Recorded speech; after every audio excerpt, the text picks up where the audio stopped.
Iran युद्ध के 36वें दिन परमाणु युद्ध का खतरा बढ़ा।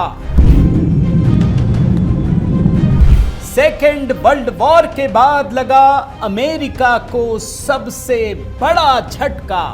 ईरान की तरफ से कल एक बहुत बड़ा दावा किया गया है। अमेरिका को एक के बाद एक कई झटके यहाँ पर लगे हैं। जंग के बीच अमेरिका को सबसे बड़ा नुकसान हुआ है। अगले 48 घंटे पूरी दुनिया पर पड़ने वाले हैं भारी। अमेरिका ही नहीं, पाकिस्तान के भी शुरू हो गए बुरे दिन। यूएई ने पाकिस्तान पर अपना कर्ज लौटाने का दबाव बढ़ा दिया है। यूएई ने पाकिस्तान से कहा है कि वो उसका $2 अरब का जो कर्ज लिया था अप्रैल में इसी महीने वापस कर दे। ईरान युद्ध ने राहुल गांधी को भी दिया ट्रिपल झटका।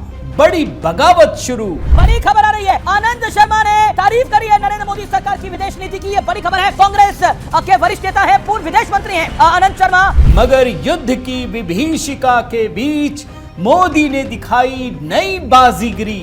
हॉर्मुज स्ट्रेट से भारत के लिए खुशखबरी आई है। वो ये कि भारतीय ध्वज वाला एलपीजी जहाज ग्रीन सन भी सफलतापूर्वक हॉर्मुज स्ट्रेट पार कर चुका है। इधर पाकिस्तान बर्बाद, उधर कांग्रेस हुई तबाह। साथियों नमस्कार, मैं हरिश्चंद्र बंडवा इस वीडियो में आप सभी का स्वागत करता हूं। दोस्तों, ईरान युद्ध का 36वां दिन है। कहां हम सोच रहे थे कि अब सारे देशों की मिसाइलें और जो भी हथियार है वो खत्म होते चले जाएंगे और युद्ध धीरे धीरे हो सकता है कम हो जाए। लेकिन आज स्थिति क्या है दोस्तों? आज स्थिति यह है कि परमाणु युद्ध का खतरा बढ़ गया है। आप जानते हैं, सेकेंड वर्ल्ड वॉर के बाद अमेरिका की सबसे बड़ी तबाही हुई है। आज ये सब तो दिखाऊंगा दोस्तों, लेकिन आज एक कहानी बड़ी विशेष है। मोदी के 3 दुश्मनों की बात करने वाला हूं। तीनों दुश्मन। वक्त बड़ा बेरहम होता है दोस्तों, और अगर मोदी के साथ बदनीयती से काम हो तो उसका नतीजा क्या होता है, आज मैं आपको युद्ध के 36वें दिन दिखाने जा रहा हूं। मोदी के 3 दुश्मन एक साथ तबाह हो गए दोस्तों। ईरान युद्ध ने वो सुनहरा मौका दिया है। और ये 3 दुश्मन कौन है, कैसे दुश्मनी की, कैसे बर्बादी आई, ये सारी घटनाएं एक साथ आज डिकोड करने जा रहा हूं दोस्तों। आपसे निवेदन करता हूं, एक कमेंट जरूर कीजिएगा दोस्तों। जय सिया राम। सबसे पहले आप सभी को यही लिख दीजिएगा, और आपसे निवेदन है कि इस वीडियो को अधिक से अधिक लाइक और शेयर जरूर कीजिएगा दोस्तों। साथ ही एचबी शॉर्ट्स की जो छोटी छोटी कहानियां हैं वो कमेंट में पिंड कर दिया है दोस्तों, उससे जरूर जुड़िएगा। आइए शुरू करते हैं। पहले मैं आपको 2-3 विंडो दिखाता हूं दोस्तों। 3 विंडो, और ये 3 विंडो कितने महत्वपूर्ण है, एक झटके में आपको सब कुछ पता चल जाएगा। आप जानते हैं, ऑपरेशन सिंदूर जब चल रहा था ना, तो मोदी को या भारत को बदनाम करने में 3 तरह के लोग लगे हुए थे। एकदम कट टू कट दिखा रहा हूं दोस्तों। ये 3 विंडो देख लीजिए। कौन बदनाम कर रहा था ऑपरेशन सिंदूर में? सबसे पहला नाम राहुल गांधी के हैं। वो सब के सामने पूछ रहे थे कि भारत ने कितने विमान खो दिए। डोभाल साहब बोल रहे थे कि अरे भाई, अगर खो दिया हो, आजकल तो सैटेलाइट का जमाना है, कोई तो फोटो खींच के दिखा देगा कि हाँ भारत के विमान गिर गए। किसी ने दिखाया क्या? तो बदनाम कौन कर रहा था? सीधे राहुल गांधी। कांग्रेस पार्टी पूछ रही थी कि ऑपरेशन सिंदूर में भारत ने कितने विमान खो दिए। दूसरा दुश्मन कौन था? पाकिस्तान था। पाकिस्तान मजे ले रहा था। इसके जो रक्षा मंत्री है उसने कह दिया, एक विदेशी चैनल ने पूछा भाई कहां है? बोला सोशल मीडिया में देखा। इसने कहा हम राफेल मार के गिरा दिए। बोला अच्छा, तो कुछ तो होगा ना, राफेल का वो पकड़ा होगा आपने, पायलट वगैरह कुछ तो होगा ना। तो बोला नहीं है। तो बोला फिर पता कैसे चला? बोला हमने सोशल मीडिया में देखा। और तीसरा दुश्मन कौन बने थे? Donald Trump. मैं अमेरिका जानबूझ के नहीं लिखा दोस्तों। डोनाल्ड ट्रंप ने भारत को बदनाम करने के लिए, मोदी को बदनाम करने के लिए क्या कुछ नहीं किया। ऑपरेशन सिंदूर के समय यही 3 किरदार भारत को बदनाम कर रहे थे। और अब ईरान युद्ध का जरा देखिए ना कैसे बदला पूरा होता है। ये देखिए 3 विंडो में दिखा रहा हूं। इसी ईरान युद्ध में राहुल गांधी को ट्रिपल झटका लगा है। एक के बाद एक इतनी बड़ी बगावत हो रही है दोस्तों ईरान युद्ध में। अभी मैं दिखाता हूं कौन कौन है। फिर आइए पाकिस्तान में, इसको तो डबल झटका लगा है। कैसे? एक तरफ तो ईरान रगड़ रहा है, पीस ब्रोकर बनने चले थे, दूसरी तरफ सऊदी अरब, संयुक्त अरब अमीरात, और तीसरी तरफ चीन और बाकी देश, अफगानिस्तान, सारे लोग मिलके। और तीसरे विंडो में डोनाल्ड ट्रंप। रोज पूछते थे ना कितने विमान गिर गए। आप आश्चर्य करेंगे दोस्तों, पिछले 24 घंटे में अमेरिका को जितना नुकसान हुआ है ये पिछले 100 साल में भी नहीं हुआ होगा। इतने विमान नहीं गिरे, इतना बड़ा नुकसान हुआ है ये डोनाल्ड ट्रंप की वजह से अमेरिका को। अब आइए मैं आपको एक एक करके चीजें दिखाता हूं। पहले आपको खुशखबरी दिखाता हूं। एक फोटो बड़ा वायरल हो रहा है दोस्तों, हमें देख के बड़ा मजा आया। ये मोदी जी जैसे मछली पकड़ते हैं ना, ये जहाज पकड़ रहे हैं, गिन गिन के डाल रहे हैं। अभी कौन कौन से डाले जरा बताता हूं आपको। बहुत गलतफहमी फैलाना चाहते हैं दोस्तों। चुनाव का मौका है, इससे बढ़िया तो कुछ हो ही नहीं सकता। कांग्रेस हो, विपक्ष हो, कि एकदम भ्रमित कर दो। कर करके देख लिया, कुछ नहीं हुआ, कुछ भी नहीं हुआ। और देखिए दोस्तों, 7वां LPG tanker Green Sanvi Strait of Hormuz पार करके भारत आ रहा है। 3 अप्रैल को पार कर गया है, भारत पहुंच चुका है। यह कूटनीति का कमाल है दोस्तों। एक ऐसे समय में जब हॉर्मुज स्ट्रेट देखने की भी हिम्मत नहीं है किसी को। पाकिस्तान, चीन भी शायद 2-3 ही जहाज गए हैं। वहां भारत का अगर 8-8 जहाज 7वां एलपीजी टैंकर क्रॉस कर गया है तो ये 7वां अजूबा है। ये भारत ने दोस्तों 7वां अजूबा करके दिखाया। ये सच्चाई है। मैं कल भी देख रहा था, हॉर्मुज स्ट्रेट में जहाज लदे हुए और आग, चारों तरफ आग ही आग। ईरान कह रहा हमसे पूछे थे क्या? इससे पहले 6 एलपीजी पहुंच चुके हैं दोस्तों। ये जो ग्रीन सानवी है ना, 44,000 टन एलपीजी लेकर के पहुंचा है। ये टैंकर MOL इंडिया का है। जरा इसका रूट दिखा देता हूं, देख लीजिए कहां इस समय है। थोड़ी देर पहले देख रहे हैं ना, यह हॉर्मुज स्ट्रेट क्रॉस कर गया है, अब भारत के पास पहुंचने वाला है। यह स्थिति है। जरा जहाज की भी एक तस्वीर दिखा देता हूं। ये बड़ी सुखद तस्वीरें हैं भाई। पूरी दुनिया में मैंने अभी क्या कहा, परमाणु युद्ध का खतरा पैदा हो गया है। ये सुहानी और रूहानी तस्वीरें हैं। ये आश्वस्त करती हैं कि जब तक आपके पास मोदी है, चिंता करने की बिल्कुल जरूरत नहीं है। 8 जहाज दोस्तों, 8 जहाज हॉर्मुज स्ट्रेट को पार करके आए हैं। इसलिए दिखाना और बताना जरूरी है कि दुनिया की कोई ताकत नहीं कर पाई। अमेरिका ने तो हाथ ही झाड़ दिया, हम कुछ नहीं कर पाएंगे भाई, जिसको लेना जाके ले लो। भारत ने कहा कोई बात नहीं, हम तो ले ही सकते हैं। अरे हम तो रूस से भी तेल ले सकते हैं, हम तो ईरान से भी ले सकते हैं, हम इजराइल से भी ले सकते हैं, हम रूस से भी ले सकते हैं, हम सबसे ले सकते हैं। शिवालिक, नंदा देवी, जग लाटकी, पाइन गैस, जग वसंत, BWTYR, BWELM और ग्रीन सानवी।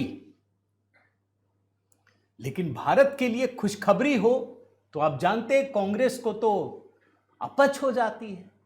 तो किस्मत ने भी कहा कि भैया हो ही जाए अच्छे से। भारत के लिए खुशखबरी होती है तो कांग्रेस खुश नहीं होती है, जानते हैं ना आप। भारत के लिए दुख भरी खबरें आती है तो कांग्रेस को लगता है मोदी जी के लिए सही समय आया है बर्बाद होने का। अभी तो भारत के लिए खुशखबरी है, मोदी जी हैं। लेकिन कांग्रेस के लिए कैसे बुरी खबर है गांधी परिवार के लिए, जरा वो भी दिखाता हूं। कांग्रेस को ट्रिपल झटका, राहुल गांधी के खिलाफ तीसरी बगावत हुई है। पिछले कुछ समय की बात बता रहा हूं। आज की ताजा खबर यह है दोस्तों कि राहुल गांधी सोनिया गांधी के बेहद करीबी पूर्व कैबिनेट मंत्री, कानून मंत्री अश्विनी कुमार, उन्होंने साफ साफ कहा है कि ये जो मोदी जी कर रहे हैं ना, इस विश्व की परिस्थितियों में ये बहुत बड़ा काम है। ये छोटा काम नहीं है, क्योंकि प्रधानमंत्री मोदी और भारत का योगदान बहुत बड़ा है। भाई ये युद्ध बड़ा है। क्या कहते हैं अश्विनी कुमार, जरा मैं पढ़ करके आपको बताता हूं। अब ये बाइट तो दिखा नहीं सकता, लेकिन मैं पढ़ देता हूं। मैं उम्मीद करता हूं कि अपोजिशन पार्टी इस बात का ख्याल रखेगी कि इस तरह की परिस्थितियों में देश में जो भी सरकार होती है उसके पास ज्यादा सूचना होती है, ज्ञान होता है, इतनी शक्ति होती है कि देश की विदेश नीति को दिशा दे सके। भाई मतभेद कुछ भी हो, लेकिन जो सरकार फैसला करे उसका समर्थन करना चाहिए। ये सरकार अच्छा कर रही है। आनंद शर्मा जानते क्या कहते हैं? कानून मंत्री हैं, सोनिया गांधी के सबसे करीबी नेताओं में। हम इतिहास के सबसे बड़े ऊर्जा संकटों में से एक का सामना कर रहे हैं। यह हमारे लिए नीतियों और कूटनीतियों दोनों की परीक्षा ले रहा है। इस संकट में भारत की कूटनीति समझदारी और संतुलन से भरी रही है और इसीलिए हम खतरों से बच रहे हैं। ये कौन कह रहा है? सोनिया गांधी के सबसे करीबी नेता आनंद शर्मा, पूर्व कानून मंत्री। जरा इनका सोशल मीडिया पोस्ट दिखाऊं क्या? देखिए क्या लिखा है। Indian diplomatic handling of the crisis has been mature and skilful avoiding potential. Hindi में पढ़ता हूं दोस्तों। संकट के समय भारत का कूटनीतिक प्रबंधन परिपक्व और कुशल रहा है, जिसने संभावित खतरों और जटिलताओं से सफलतापूर्वक बचाव किया है। आनंद शर्मा ने एक और ट्वीट किया, जरा वो भी पढ़ता हूं। भारत जो कर रहा है उसे राष्ट्रीय आम सहमति और संकल्प का समर्थन प्राप्त होना चाहिए। सरकार ने एक अप्रत्याशित अस्थिर स्थिति में राजनीतिक दलों के नेतृत्व को स्थिति और नीतिगत निर्णयों से अवगत कराने के लिए एक सर्वदलीय बैठक आयोजित की है। दो नेता हो गए दोस्तों, अश्विनी कुमार पूर्व कैबिनेट मंत्री, आनंद शर्मा पूर्व कैबिनेट मंत्री, दो मंत्री हो गए। तीसरा कौन? शशि थरूर। इन्होंने तो बाकायदा एक आर्टिकल लिखा। ये लोग जो कहते हैं ना, अरे सरकार चुप है, मोदी जी चुप है, क्या लिखा इन्होंने? अरे चुप्पी कायरता नहीं, ये हमारी रणनीति है। हम बोलेंगे तो डस लिए जाएंगे। पाकिस्तान के साथ क्या हो रहा है? तो तीन बड़े बड़े नेता दोस्तों। आप सोचिए आज भारत की स्थिति क्या है, समझिए। आज अगर भारत चुप है तो जितने भी हमारे पड़ोसी देश हैं, जितने भी, नेपाल, बांग्लादेश, श्रीलंका भारत की तरफ देख रहे हैं। भारत मदद करने की भूमिका में है, मदद कर भी रहा है।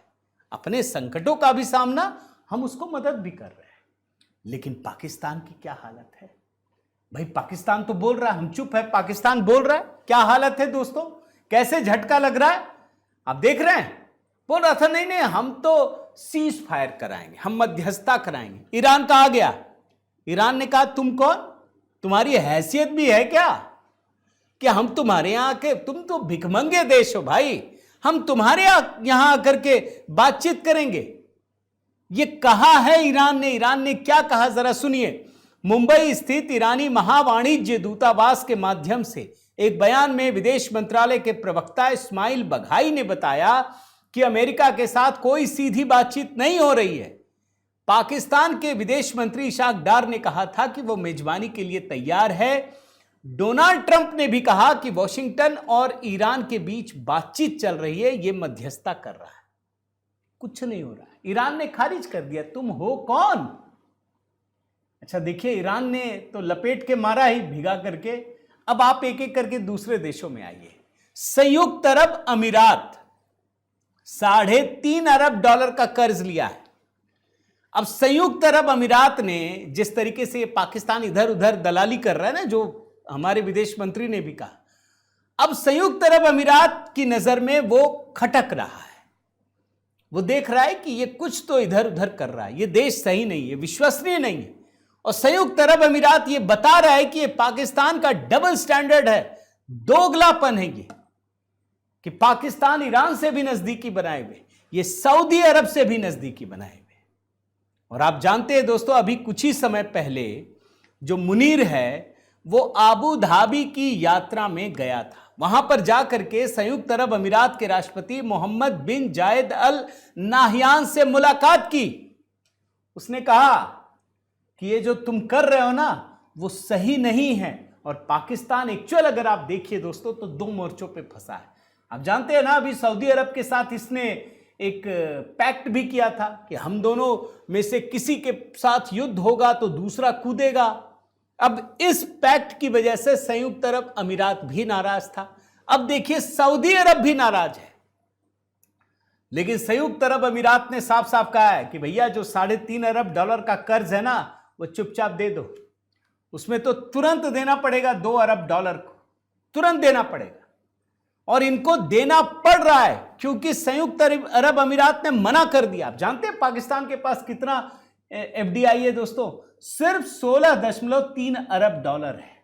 $16.3 अरब। $3 अरब से ज्यादा का कर्ज चुकाने से यह 18% कम हो जाएगा। आप सोचिए, कहां हम लोग 600-700 अरब डॉलर में, और ये कहां $16 अरब। $3 अरब देना ही पड़ जाएगा। इसी तरीके से दोस्तों सऊदी अरब की कहानी देख लीजिए। सऊदी अरब भी लगातार पाकिस्तान पे दबाव डाल रहा है कि तुमने तो पैक्ट किया था, अब तुम दोबारा आ जाना। तो अब आप सोचिए कि पाकिस्तान बोल रहा है तो कौन से फायदे में है, हम चुप हैं तो कौन से नुकसान में है। तो दो दुश्मन की कहानी बता दिया दोस्तों। अब जरा डोनाल्ड ट्रंप के लिए आइए। डोनाल्ड ट्रंप के जीवन की सबसे बड़ी विफलता इस समय दिख रही है, सबसे बड़ी। जो भी उन्होंने पिछले 4-5 साल में किया होगा ना, सब धूमिल हो गया, सब खत्म हो। 24 घंटा अमेरिका के बड़े बड़े लड़ाकू विमान, हेलीकॉप्टर मार गिराए हैं दोस्तों। कौन कौन से हैं जरा देखिए। F-15E strike eagle, 2 crew members थे, एक को सुरक्षित बचाया, दूसरा पता नहीं है। A-10 वॉरथॉग ये भी है, क्रैश हो गया। रेस्क्यू हेलीकॉप्टर जिसमें 2-3 हेलीकॉप्टर हैं, इमरजेंसी लैंडिंग जिसमें F-16 फाइटर जेट हैं, बोइंग CH-47 चिनूक विमान। अच्छा, शुरू में ये अमेरिका मना कर रहा था, नहीं हमारा तो कुछ गिरा नहीं। 2 फाइटर जेट 24 घंटे में 4 चीजें गिर गई। ये बचाव में भी गए ना, तब भी गिरे। अब ये डोनाल्ड ट्रंप की वजह से हो रहा है। बड़ा काउंटिंग कर रहे थे ना ऑपरेशन सिंदूर में कि भारत के 4 गिर गए, फिर 5 गिर गए, फिर 6 गिर गए, कहते कहते 11 तक पहुंच गए। ये मना कर रहे थे हमारा गिरा नहीं। ईरान ने कहा मैं आपको दिखाता हूं फुटेज। ये देखिए, ईरान ने बाकायदा विमान का मलबा, तस्वीर, वीडियो सब कुछ जारी कर दिया। ये F-15 लड़ाकू विमान है दोस्तों। और ईरान कर क्या रहा है इस बात को समझिए। ईरान ने अब एक बहुत बड़ा सर्च ऑपरेशन भी शुरू कर दिया है कि भाई जो विमान गिराया है हमने, उसका पायलट कहां है। बड़ा इनाम देने की घोषणा कर दी है। अब देखिए, पाकिस्तान तो बोल रहा था उसका रक्षा मंत्री कि हमने गिरा दिया राफेल। पूछा ना कि पायलट कहां है। क्या पाकिस्तान ने सर्च ऑपरेशन शुरू किया था? ईरान ने शुरू कर दिया है। और ईरान ने पिछले 24 घंटे में जितने झटके दिए दोस्तों, वो शर्मिंदगी की बात है। मैं एक ट्वीट देख रहा था, आपको दिखाता हूं, बड़ा इंटरेस्टिंग है। 12 बजे दोपहर को ट्रंप ने कहा कि अब तो ईरान का आकाश खाली पड़ा है, और उसके ठीक 2 घंटे के बाद F-15 जेट को गिराया, फिर A-10 प्लेन को गिराया 2 घंटे के बाद। 5 बजे F-16 उसको गिराया, इमरजेंसी लैंडिंग हुई, और 7 बजे KC-135 उसकी भी इमरजेंसी लैंडिंग हुई। तो ये ट्रंप की हालत है दोस्तों। अब एक सवाल ये भी खड़ा हुआ कि ईरान ने आखिर अमेरिका का ये जो हाईटेक फाइटर जेट है, हेलीकॉप्टर है, इसको कैसे मार के गिरा रहा है। ये तो भैया 4th जनरेशन एयरक्राफ्ट है। अमेरिका के इस एडवांस फाइटर जेट को गिराने के लिए PIR तकनीक का इस्तेमाल किया गया। PIR का मतलब हो गया पैसिव इंफ्रारेड डिटेक्शन सिस्टम। ये सीधे सतह से हवा में मिसाइल मार करके गिराया जाता है। और एक वीडियो भी आ गया है दोस्तों, जिसमें थर्मल साइट से लिया गया है। इसमें कैसे लॉक किया जाता है, आपको तस्वीर दिखाता हूं, आप देखिए, ये है। अब एक सवाल ये भी उठ के खड़ा हो रहा है कि आखिर ये तकनीक ईरान के पास पहुंची कैसे। ये तो किसी को भनक ही नहीं थी। तो पता चल रहा है दोस्तों कि चीन और रूस मजे ले रहा है। ये तकनीक चीन या रूस ने दी है, और पूरी संभावना है कि ये रूस ने मदद की है। अब रूस क्यों मदद कर रहा है ये भी समझिए। भाई जब यूक्रेन का युद्ध हो रहा था तो अमेरिका, यही ट्रंप मजे ले रहे थे ना पीछे से। भाई अमेरिका ने कहा ना कि हम मदद करेंगे, मारो रूस को। अब रूस मजे ले रहा है, मारो अमेरिका को। और ईरान के बारे में जो सोच नहीं पाया वो काम हो रहा है। आज अमेरिका को बोलना पड़ रहा है कि हम युद्ध में, आप जानते हैं जो रिपोर्ट आई है 750 अमेरिकी जवान या तो मारे गए या घायल हुए हैं। अब ये डोनाल्ड ट्रंप साहब बता ही नहीं पा रहे भाई अमेरिका के कितने सैनिक मार गिराए गए। आप एक बात ध्यान रखिएगा, अमेरिका का अगर एक सैनिक भी मरता है ना, अमेरिका में बवाल उठ जाता है। ये लोग छुपा रहे हैं। अमेरिका ने जो जानकारी दी है उसके मुताबिक 365 अमेरिकी सैनिक घायल हुए हैं और मृतकों की संख्या 13 बनी हुई है, सिर्फ 13, जबकि यह सच्चाई नहीं है। और इतना ही नहीं दोस्तों, डोनाल्ड ट्रंप किस तरीके से फंस गए हैं वो भी मैं आपको बताता हूं। आज स्थिति यह है कि अमेरिका जो अपना जो खरीदा हुआ फाइटर जेट है ना, वो भी जापान को नहीं दे पा रहा है। अब डोनाल्ड ट्रंप को डिफेंस के लिए 1.5 ट्रिलियन डॉलर की मांग करनी पड़ रही है अपने संसद से कि भैया हमको दो, पास करके दो। इधर दोस्तों ईरान इजराइल पर भी जबरदस्त और ताबड़तोड़ हमले कर रहा है। इजराइल भी ईरान पर कर रहा है, लेकिन असली सवाल यह है कि युद्ध के 36वें दिन जब इजराइल और अमेरिका जैसा सुपर पावर ईरान पर टूट पड़ा है, तो आखिर ईरान टिका हुआ कैसे है, यह बहुत बड़ा सवाल है दोस्तों। और ईरान ने इतना ही नहीं किया, आपको कल मैंने दिखाया था ना कि अमेरिका ने ईरान के एक बड़े पुल को तबाह कर दिया है। अब ईरान ने संयुक्त अरब अमीरात को पूरी तरह से तबाह करने का प्लान बना लिया। 8 पुल टारगेट में रख दिया है। और इस समय जब मैं ये वीडियो बना रहा हूं ना दोस्तों, मैं आपको बताता हूं, अमेरिका इतने फ्रस्ट्रेशन में आ चुका है कि वो ईरान के एक एक प्रोजेक्ट पर ताबड़तोड़ बमबारी कर रहा है। और आज ये कहने में जरा सा भी गुरेज नहीं है कि अगर ये युद्ध परमाणु युद्ध में तब्दील हो जाए तो आप आश्चर्य मत कीजिएगा। ये युद्ध इस दिशा में जा रहा है। उम्मीद करता हूं दोस्तों ये वीडियो आपको पसंद आया होगा। मैंने तो एक चीज देखी कि मोदी जी पर ऑपरेशन सिंदूर के दौरान 3 दुश्मनों ने ताबड़तोड़ हमला किया, 11 महीने में ही सारा हिसाब किताब चुकता हो गया। आप क्या कहते हैं इस पर, जरूर एक कमेंट कीजिएगा दोस्तों, लाइक कीजिएगा, शेयर कीजिएगा। अगर चैनल आपने सब्सक्राइब नहीं किया है तो जरूर कीजिएगा, मेरा निवेदन है दोस्तों। देखिए HB शॉर्ट्स में भी बहुत सारे वीडियो बना रहा हूं, तो बने रहिए, जुड़े रहिए। बहुत बहुत धन्यवाद। जय सिया राम।